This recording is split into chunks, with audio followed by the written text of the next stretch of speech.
ঘৰত আছো। ৰংঘৰ অসমীয়া জাতিৰ আটাইতকৈ গুৰুত্বপূৰ্ণ, আটাইতকৈ ঐতিহাসিক বীৰত্বপূৰ্ণ শাসনৰ আটাইতকৈ উজ্জ্বল নিদৰ্শন এটা হ'ল আমাৰ ৰংঘৰ। কিন্তু বৰ দুৰ্ভাগ্যৰ কথা, মই 4 বছৰ ইয়াৰ MLA আছিলোঁ। যোৱা 4 বছৰত মই ৰংঘৰ কেম্পাছ খুব ধুনীয়া চাফ চিকুণকৈ ৰাখিছিলোঁ। কিন্তু আজি আহি মই দেখি আচৰিত, যোৱা 20 দিনমান মই অহা নাছিলোঁ। 20 দিনমান নাহি মই ইয়াত দেখিলোঁ যে ৰংঘৰৰ কেম্পাছৰ ঘাঁহবিলাক এতিয়া 1 ফুটমান ওখ হৈ গৈছে।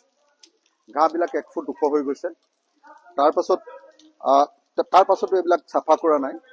অকল ঘাঁহে নহয়, কাষত লতা হৈছে আৰু অন্যান্য বেলেগ বেলেগ বস্তু আহি গৈছে, ওখ হৈ গৈছে ঘাঁহ বননি। তাৰোপৰি আমি দেখিছোঁ যে ক'ৰবাত একদম মানে বনগুটি হৈ গৈছে, বনগুটি। আৰু টয়লেটটোলৈ যেতিয়া গ'লো, টয়লেটটোলৈ যোৱাৰ পাছত আমি দেখিবলৈ পালোঁ যে টয়লেটটো সাংঘাতিক ধৰণৰ লেতেৰা, তাৰ বেচিন লেতেৰা, তাৰ টয়লেটবিলাক লেতেৰা, তো কুমুদবিলাক লেতেৰা, সেই আঁতৰাবিলাক লেতেৰা হৈ আছে। আনকি তাৰ আপোনাৰ বাকেটটো লেতেৰা হৈ আছে। সেইকাৰণে আজি মই ASIৰ নৰ্থ ইষ্টৰ গুৱাহাটী চাৰ্কুল বুলি যাক কয়, নৰ্থ ইষ্টৰ ছুপাৰিণ্টেণ্ডিং ইঞ্জিনিয়াৰ, ছুপাৰিণ্টেণ্ডিং আৰ্কিঅলজিষ্ট, তেখেতক মই ইতিমধ্যে জনাই দিছোঁ। তাৰোপৰি শিৱসাগৰ দায়িত্বত থকা ASIৰ যিসকল দায়িত্বত থকা মানুহ আৰু লগতে গাৰ্ডেনিঙৰ মানুহবিলাকক জনাই দিছোঁ।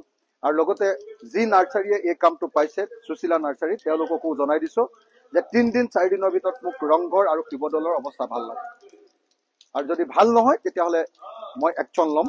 বেয়া পাই লাভ নাই, পিছত মই একশ্যন ল'ম। শিৱদৌল এনেকৈ কি কয়, শিৱদৌল এলেকা, ঐতিহাসিক শিৱদৌল আৰু ৰংঘৰ এলেকা কেম্পাছ মই এনেকৈ লেতেৰা হৈ থাকিব দিব নোৱাৰোঁ। মই এইটো একদম সকীয়াই দিছোঁ ASIক, সকীয়াই দিছোঁ নাৰ্চাৰী আৰু আমাৰ শিৱদৌল